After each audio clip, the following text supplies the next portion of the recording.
तो basically what we want कि हम दो एस्पेक्ट वेस्टर्न वर्ल्ड को समझाना चाहते हैं या दुनिया को समझाना चाहते हैं कि किस तरीके से हिंदुस्तान में अगर आप डेवलपमेंट के लिए काम करना चाहते हैं तो आपको हिंदुस्तान के कल्चर ट्रेडिशन को समझना होगा। आप खाली टेक्निकल ग्राउंड पर या डेवलपमेंट ग्राउंड पर हिंदुस्तान में लोगों की अपलिफ्टमेंट के लिए काम नहीं कर सकते, उनकी सोशल सिक्योरिटी के लिए काम नहीं कर सकते, उनकी वेलफेयर के लिए काम नहीं कर सकते, उनके एम्पावरमेंट के लिए काम नहीं कर सकते। क्यों?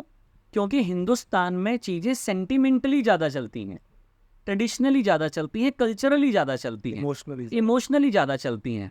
तो क्यों? क्योंकि यहाँ पर लोग कम पढ़े लिखे हैं। यहाँ पर people are not educated in rural areas, people are not well equipped in the slums, they are far away from basic communities. तो इनको सेंटीमेंट समझ में आते हैं, इनको इमोशंस समझ में आते हैं, इनको एजुकेशन नहीं समझ में आती, इनको टेक्निकलिटी नहीं समझ में आती।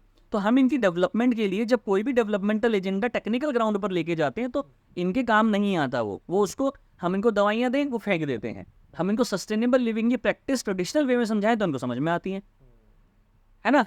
हम इनको बोलें कि वॉक कर लीजिए तो इनको समझ में नहीं आएगा, लेकिन हम इनको बोलें कि आप यात्रा कर लीजिए तीर्थ की तो इनको समझ में आएगा। हम इनको बोलें कि फास्टिंग क्या होती है तो नहीं, उनको वो व्रत समझाएंगे तो समझ में आता है।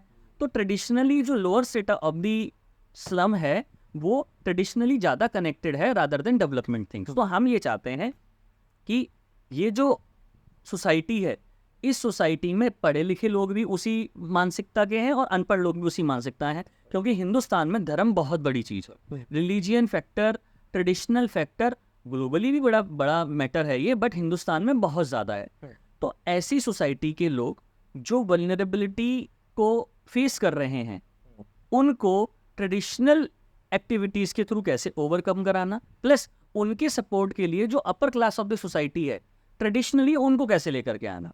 तो जैसे सामूहिक विवाह, तो अमीर लोगों को ये लगता है कि गरीब बच्चियों की शादी में सहयोग करने से उनको पुण्य मिलता है। तो ये किसको लगता है? ये लगता है upper class of the society को। And they are also traditionally connected, they have their traditional belief, they have their religious belief, तो they follow their traditional and religious belief and they help these women to get this function done.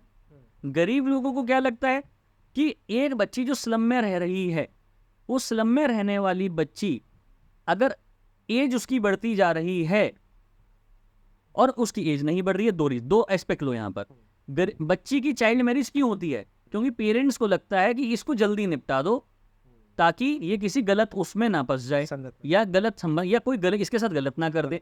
तो बच्ची की 12-13 साल की उम्र में शादी कर देते हैं सिर्फ उसको सोशल एविल से बचाने के लिए।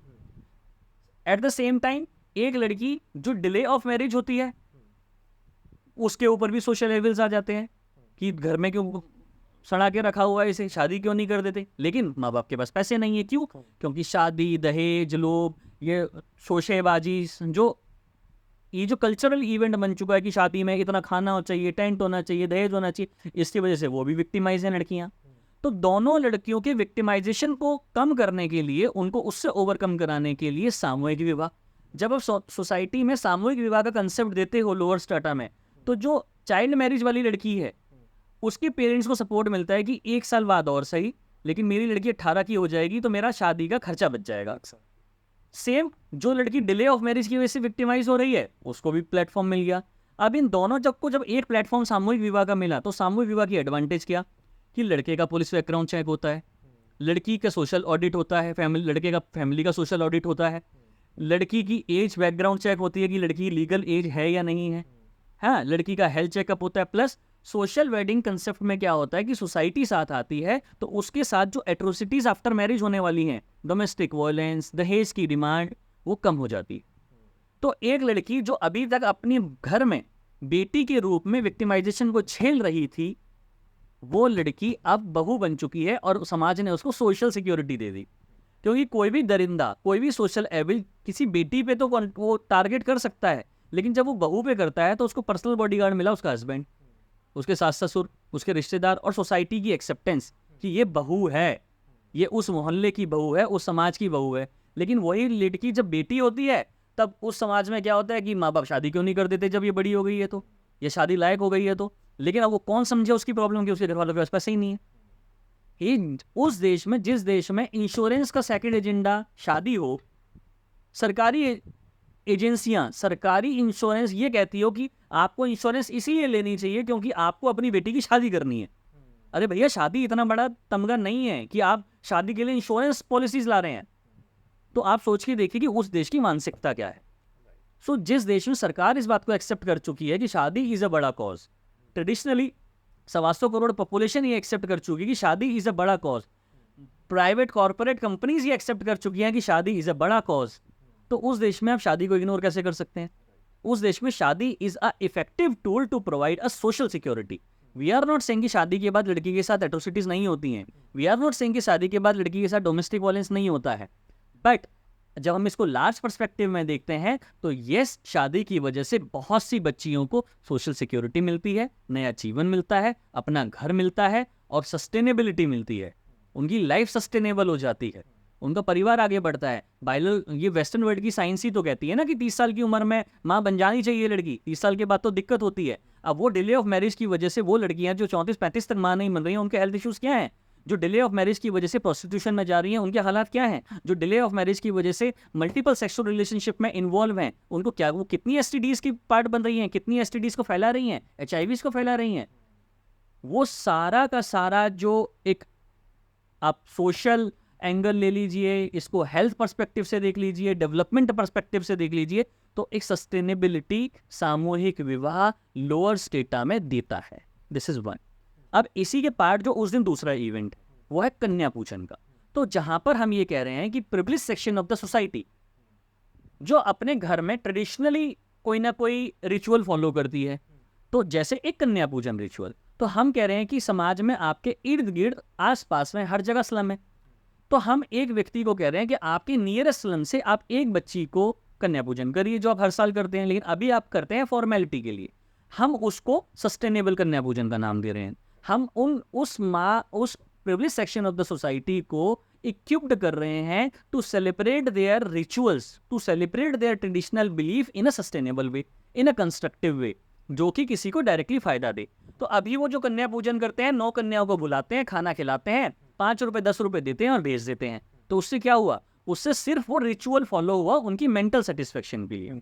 हम यहाँ पर उसको कन्वर्ट कर रहे हैं कि वो मेंटल सेटिस्फेक्शन के अलावा एक कंस्ट्रक्टिव सोशल एक्ट बन जाए, कंस्ट्रक्टिव काइंड एक्ट बन जाए। तो हमने क्या किया कि आप नियरेस्ट स्लम से एक लड़की को बुलाइए, 9 को नहीं बुला सकते, अगर 9 को बुला सकते हैं तो 9 को बुलाइए, लेकिन कम से कम एक को बुलाइए, लेकिन उस एक को अगले 9 साल के लिए परमानेंट करिए कि वही लड़की 9 साल तक आपके घर हर कन्या पूजन में आएगी। इसका मतलब साल में 2 बार आएगी, क्योंकि 2 बार कन्या पूजन होता है साल में।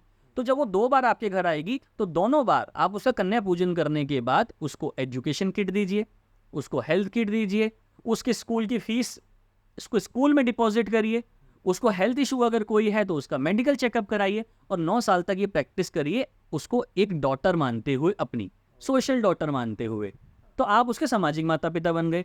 अब एक प्रिविलेज सेक्शन ऑफ सोसाइटी का व्यक्ति अगर किसी स्लम की बच्ची का सोशल माता पिता बन गया तो उसके रियल पेरेंट्स की टेंशन खत्म हो गई कि जी बच्ची की एजुकेशन का क्या होगा, बच्ची की हेल्थ का क्या होगा, प्लस चाइल्ड मैरिज से बच गया, क्योंकि जो सोशल पेरेंट्स हैं वो उस बच्ची की चाइल्ड मैरिज नहीं होने देंगे। वो वही सोशल पेरेंट्स उस बच्ची की शादी, क्योंकि जो व्यक्ति 9 साल तक किसी बेटी को एजुकेट करने का जिम्मा उठाएगा, तो जब वो बच्ची बड़ी हो जाएगी, पढ़ लिख जाएगी, तो उसकी शादी में भी पार्टिसिपेट करेगा, उसका एक इमोशनल बॉन्डिंग हो जाएगी। तो इस लेवल पर, इस कंसेप्ट के साथ वी आर सेंसिटाइजिंग और वी आर इन्वॉल्विंग और we are motivating the privileged section of the society to adopt a young girl, to take care of her education, to take care of her health, to take care of her skilling. तो जब ये 3 चीजें कोई भी परिवार एक बच्ची को दे देगा तो वो बच्ची एम्पावर हो गई, फिर उसके बाद उसकी शादी की टेंशन लेने की तो जरूरत है ही नहीं। लेकिन आपने उसको कितनी चीजों से बचा लिया? आपने उसको एजुकेट कर दिया, अनएजुकेशन इलिटरेसी से बचा लिया, आपने उसको चाइल्ड मैरिज से बचा लिया, आपने उसको मेल न्यूट्रिशन से बचा लिया, क्योंकि जो एग्जैक्टली उसके साथ आपने उसको सोशल एट्रोसिटीज से बचा लिया, आपने उसको चाइल्ड सेक्सुअल अब्यूज से बचा लिया, आपने उसके जब सोसाइटी में स्लम में ये पता होगा कि भाई इस लड़की को तो इन साहब ने अडॉप्ट किया हुआ है, तो जो दरिंदे होते हैं, जो गलत लोग होते हैं, उनका भी कोई उस पर हाथ नहीं डालेगा, उसकी फैमिली पे हाथ नहीं डालेगा। फिर उसका परिवार जिस घर में बेटी पैदा हुई है वो सर ऊंचा उठाएगा कि मेरी बेटी के पास तो ये सोशल पेरेंट भी हैं। इवन दो जो घरों में जो बच्चियों के साथ एट्रोसिटी उनके पेरेंट्स करते हैं वो भी डरेंगे, अपनी बच्ची को गलत काम में नहीं भेजेंगे। चाइल्ड लेबर, तो बहुत सारे सोशल इश्यूज को हम यहाँ पर ख़त्म कर रहे हैं। तो ये हम सिर्फ ना चाहते हैं कि वेस्टर्न वर्ल्ड इस बात को समझे कि अगर हिंदुस्तान में ट्रेडिशनल प्रैक्टिसेस हैं तो उन ट्रेडिशनल प्रैक्टिसेस को मॉडिफाई करते हुए हम सस्टेनेबल डेवलपमेंट के लिए कैसे काम कर सकते हैं, वुमेन एम्पावरमेंट के लिए कैसे काम कर सकते हैं, वुमेन की अपलिफ्टमेंट के लिए, उनके वेलफेयर के लिए, उनकी प्रोटेक्शन के लिए, उनकी सोशल सिक्योरिटी के लिए। The biggest act or the biggest impact that we are giving to those women is that we are providing them social security.